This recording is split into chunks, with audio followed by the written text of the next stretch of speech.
I decided to play Path of the Ronin in order to give you my opinion on it. Having recently replayed Ghost of Tsushima, I was really eager to continue the vibe. The game had its ups and downs for me. If you have the time and the inclination, Rise of the Ronin is a deep game with a rich character-driven story. However, you'll have to do battle with the controls, the multitude of systems and endless reserves of useless loot, as well as your enemies to get there. Hello and welcome everyone, my name is Alex and I'm here to share my opinion on the game. Hit that like and subscribe button and let's get more in depth, avoiding spoilers of course.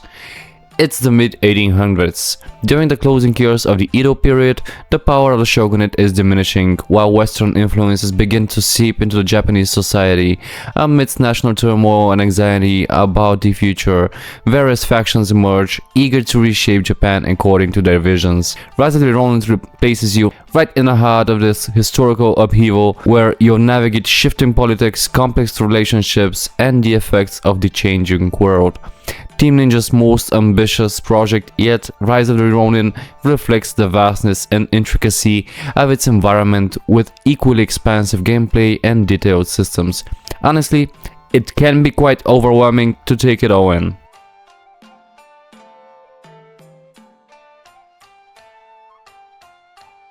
I found myself immersed in the first chapter of the game, the initial one of 3, before I really began to grasp what Rise of the Ronin was all about. This action RPG set in an open world and played from a third-person perspective packs a lot into its overall experience. However, it has a lot to cover right from the start, and it often struggles to present this information in a clear and polished manner. The opening hours of the game feel uneven, heavily laden with expositions and tutorials, introducing new characters, relationships, locations, weapons, controls, and a menu brimming with its lists and checkboxes all at once. It can be overwhelming to process and it might discourage many players before they even dive in. The narrative is as dramatic as it is visually striking. The blend of political intrigue and real historical events is generally well executed, though the tone can change unexpectedly. I found it challenging to adjust, as one moment I was battling a tipsy samurai and next I was drawn into a serious intricate cutscene. While I eventually appreciated the humor and camaraderie woven into the weighty historical context, it was initially quite jarring. Even though it's a fictional tale, the game features several real historical figures, often portrayed as exaggerated caricatures, when a more nuanced approach might have been better. Fortunately, these tonal shifts stabilize as the game unfolds and you delve deeper into the character's background. Interestingly, the so-called side characters often steal the spotlight, with their narratives evolving significantly throughout both the main storyline and the plentiful side quests. This sometimes makes our playable hero feel more like a bystander during much of the gameplay. There is a central plot that guides our mostly silent protagonist, but sadly it turns out to be the least captivating part of the game's storytelling. In the Veiled Edge clan, your character is paired with another warrior, creating a unique bond. Early in the game, a pivotal split occurs, no spoilers here, and you have to choose one of the duo to continue your journey. Throughout the expansive gameplay of the over 40 hours, you encounter your blade twin at various moments. This intriguing element serves as a driving force behind your character's key decisions, allowing you the freedom to align you either with the shogunate or the rebellious faction without any predetermined loyalties. As you progress through the narrative, you'll face a range of choices, each varying in significance and impacting the overall storyline. Initially, I found it challenging to grasp the plot, so I approached those choices with a carefree mindset. However, as the story unfolded and started to make sense, I became much more invested in selecting the right path. Fortunately, the game includes a feature that lets you replay missions, complete a convenient timeline to track important events, allowing you to explore how different decisions could alter the course of the story. Now, let's return to the main focus of this review. Once I finished customizing my characters through a pretty detailed system, I set off on my Ronin adventure. Still, I couldn't help but feel a bit unprepared despite having all the necessary tools at my disposal. Fortunately, Rise of the Ronin isn't overly harsh and I picked things up as I went along, engaging with the environment, tackling missions and battling a small enemy group to familiarize myself with the combat mechanics. Rise of the Ronin truly excels in its sword fights, where the art of clashing blades with enemies demands both skill and patience, and their finest, these battles are enjoyable and fulfilling, lacking in constant dread of death that often hangs over similar games inspired by the Soul series. As you progress, you unlock a range of weapons and combat techniques which you need to adapt on the fly based on your opponent's abilities. However, this can lead to a lot of tricky button combinations to memorize. Transitioning between styles, using items, and executing combos never quite feels as fluid as it should, making it hard to develop the necessary muscle memory. Employing your martial skills, unleashing powerful special attacks, utilizing items, especially when managing multiple pages, can feel nearly impossible during the heat of battle. I never really felt at ease with the game's parrying system. In Rise of the Ronin, executing a well-timed parry along with the usual block is crucial. It's assigned to the triangle button in the default controls, and parrying, known as counter spark. We'll discuss the excessive use of proper nouns a bit later. Functions as an offensive more rather than defensive one. This means that even if you press the button at the wrong moment, you can still inflict damage on your opponent, but it also puts you at risk. Consequently, combat becomes rhythmic, dance-like experience, urging you to stay aggressive even when you're anxious about getting hit. Strikes, parries, blocks, and special martial arts attacks all consume your ki meter, making it essential to manage this resource, especially as you progress further into the game. Mastering effective parrying and ki management is crucial for taking down some of the toughest foes in Rise of the Ronin. Personally, I found my success rate for deflecting enemy attacks to be around 50% before I could counterattack. When executed perfectly, a series of well-timed parries can be incredibly rewarding and lead to a satisfying finish. However, more often than not, I would manage to pull off one or two successful parries before missing the timing and allowing the enemy to strike back with a powerful blow. Battles against bosses in the later stages of the game can turn into lengthy struggles, often requiring several attempts to succeed. I'll admit I lowered the difficulty more than once. However, I soon realized that the Dawn/Easy setting didn't provide the challenge I needed to stay engaged with the main gameplay. Even on the standard difficulty, the enemy AI isn't particularly clever, and the easier setting made that even more apparent. While taking a stealthy route can be enjoyable, it often breaks immersion when I can eliminate an enemy right in front of another, only for them to completely overlook it and then witness meets the same fate moments later. Beyond the main missions, delving into the open world of Rise of the Ronin provide ample opportunities for experimentation. True to the Team Ninja style, the game features an impressive array of weapons, ranging from traditional katanas to massive great swords, along with distinctive options like the oxtail blade. The game's narrative, influenced by Western elements, also brings firearms into play, allowing Rise of the Ronin to distinguish itself from other titles in the genre.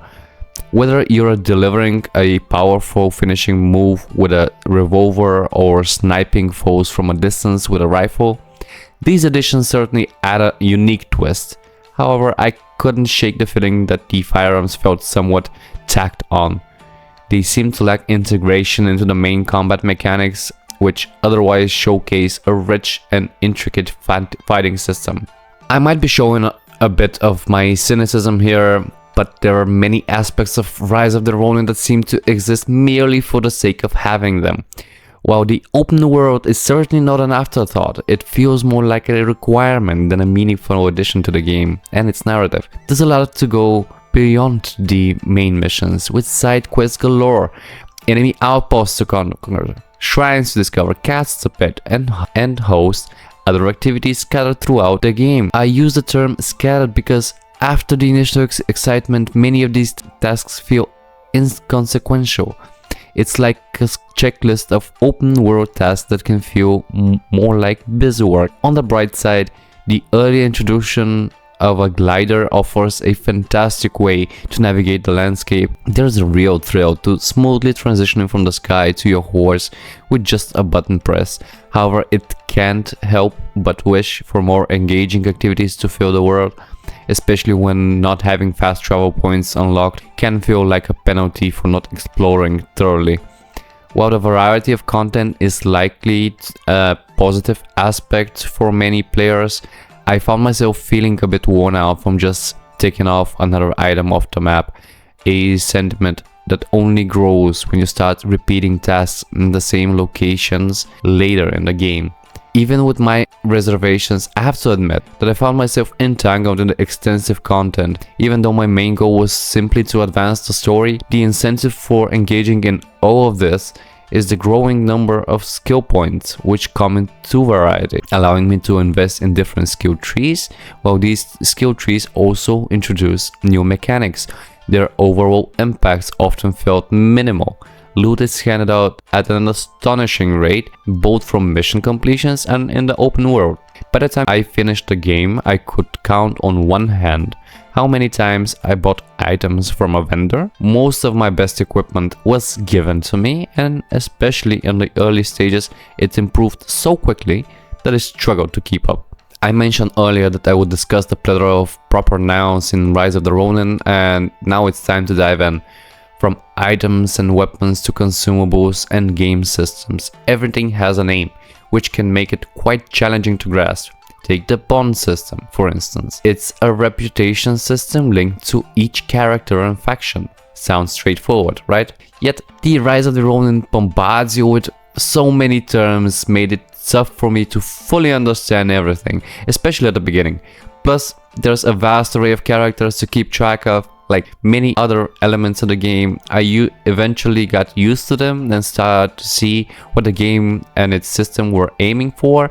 However, the sheer volume of information thrown on players can overshadow the more captivating and intricate parts of the story and world, which unfortunately made me less invested in what was happening during significant portions of my playtime. In Rise of the Ronin, I had been more mindful of my time and avoided overwhelming me with what felt like unnecessary details.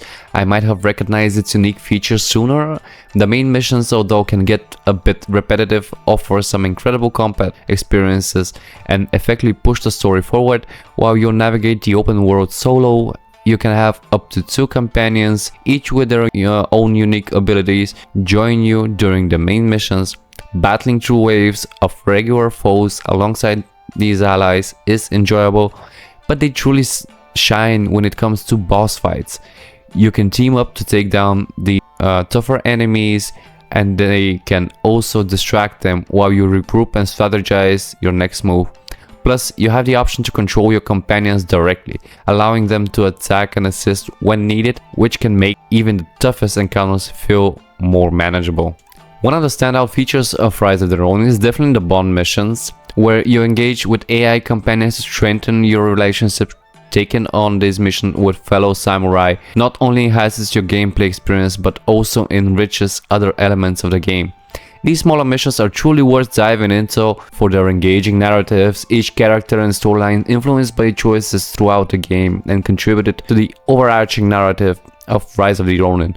It's a bit of a shame that their aspect isn't highlighted more, as the main story could feel somewhat lacking without these enriching side stories.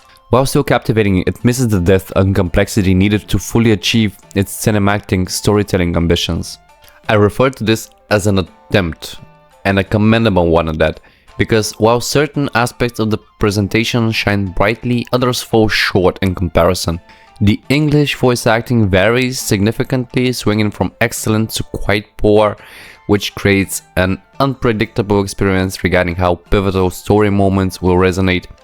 Fortunately, it tends to succeed more often than not, particularly during the deeper emotional scenes. On the visual front, the game can feel somewhat outdated, especially in the open world, while the larger areas are vibrant and colorful. Flowers and trees in the villages and cities often fail to impress. Transitioning from a pre-rendered cutscene to gameplay can be a bit jarring at times. In performance mode, I also noticed issues with texture popping, which would be hard to overlook if the game were graphically demanding, especially when some visuals seem to lag a generation behind. Of course, graphics aren't everything, although it may be an unfair comparison. I can't help but think of Ghost of Tsushima, even the similarities in their settings and the fact that both are PlayStation exclusives.